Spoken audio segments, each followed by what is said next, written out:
in your book, you also talk about like the history of humanity, that what we call civilization is less than 5% of our existence as a species, right? Yeah. That for the entire span of the human genus, that it represents less than 1% of that time. Yeah. Like our civilization, right? Yeah. We're such a small piece of how long humans have been alive. Yeah. And we have learned that such groups a long time ago held values emphasizing hospitality, sharing, generosity, and reciprocal exchange for the purpose not of personal enrichment, but of connection.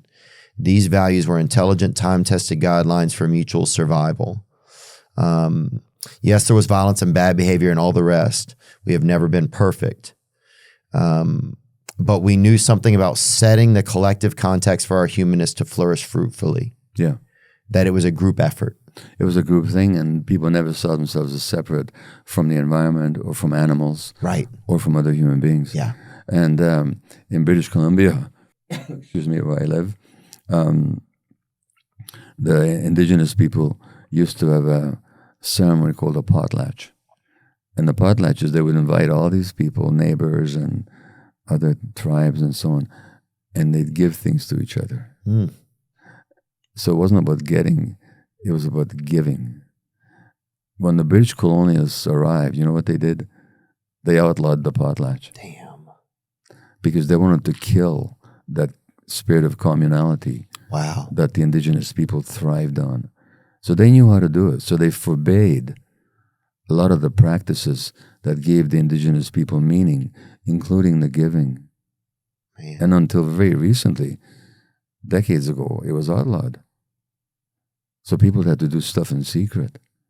You know, they outlawed the chanting. They had to chant in secret. Man. You know, and because they knew the healing power of the chants.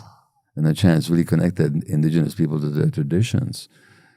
Now, the colonials did this everywhere. They did this in the States. They did it in Australia and New Zealand. They did it in Canada, of course, parts of Africa. Wow. And so that a real effort was made to divorce people from their essential communal drives. Mm. Yeah, but that's what it feels like. That's what it feels like inside. Like we're not supposed to be doing this. Yeah. You know? Yeah. One woman that you mentioned, Darcia Narvaez. Yeah, Darsha Narvaez. Yeah. Darsha Narvaez. Yeah.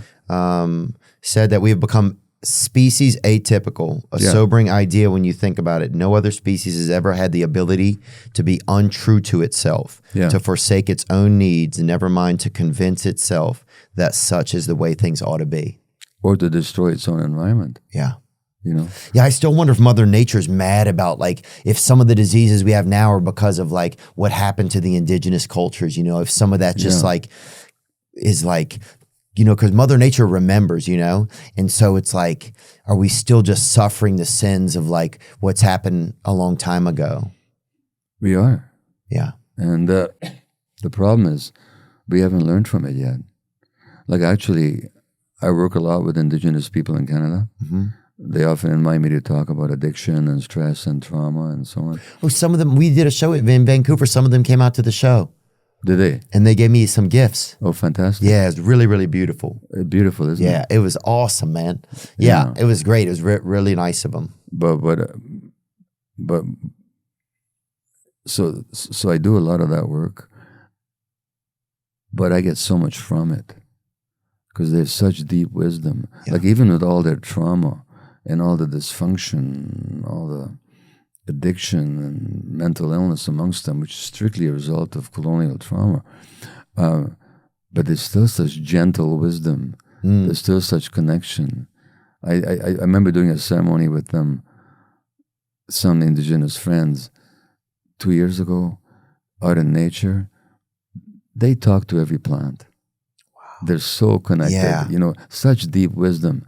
And I actually believe that when this society starts getting its head screwed on right, we'll be very humbly willing to learn from the Indigenous people. Yes. You know, like, yes, civilization has brought many amazing things, not to forget that, But what if we could meld our technological know-how and scientific brilliance with indigenous wisdom? Yeah. What a world we could actually create. And maybe that is where we're headed, right? I think that has to be the hope. Well, I believe that's certainly a possibility. Yeah, I think that has to be the hope that we take away. Yeah, because if I were ever a leader, I think we would get back to some of the things that were important, you know? You know, one of my favorite times when I was a kid, the power would go out sometimes. Yeah. And so we'd all have to, like, mom would put a couple candles out, and so we'd all have to be right there. Together. Yeah, and it was just like, I don't know, all that mattered was just like you could joke, but it was like, I don't know, we just all needed each other. You needed to know where everybody was, everybody here. I don't know. There was something special about that. But you can see it even now. When there's disasters, people really come together.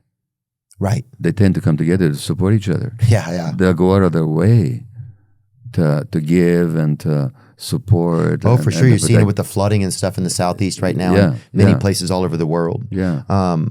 Yeah, I think there's so much to learn from our natives, from the indigenous people of the land, you know, just as we learn from animals and all parts of nature. Well, Darshanov was the scientist, the psychologist that you mentioned.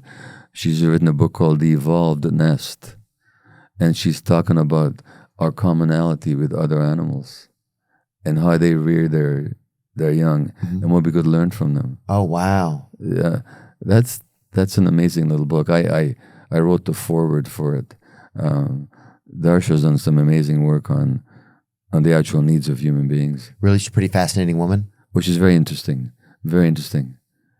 If you ever want to talk to her, I'm happy to connect you. That would be really cool. You Canadians are dang interesting, man. Well, Darsha is American. Oh, she is? Yeah. All right, we'll take it. No, she's a retired professor at the University of Notre Dame. Wow. And she's still very active. And this book is called The Evolved Nest. It's just a slim little volume. Yeah. But you should learn about how penguins bring up their kids, or how wolves, when a mother dies, then wolves who haven't even been pregnant start lactating to feed the young ones. Wow. You know, and how when the baby elephant is born, you know what happens? All the other elephants put their trunks on it. Yeah, the other mothers, you know, they stand around and they touch the baby.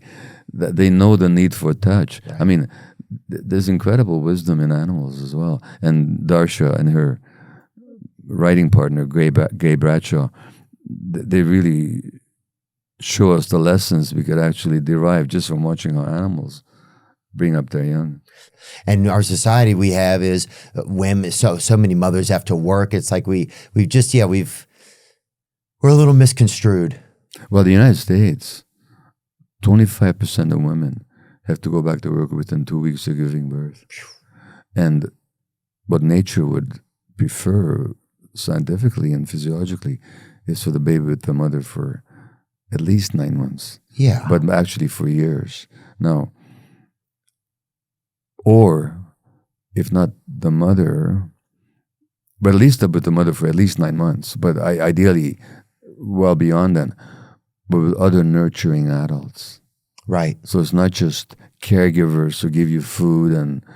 Right, it's the mother, the grandmother, the aunt, the neighbor, the sense of community, your whole genes being right there. Like, exactly. Yeah, how did we get off on such a different tangent then? If we were supposed to be in these tribes, these groups, it's just evolution and there's nothing we can do about it? Well, that's,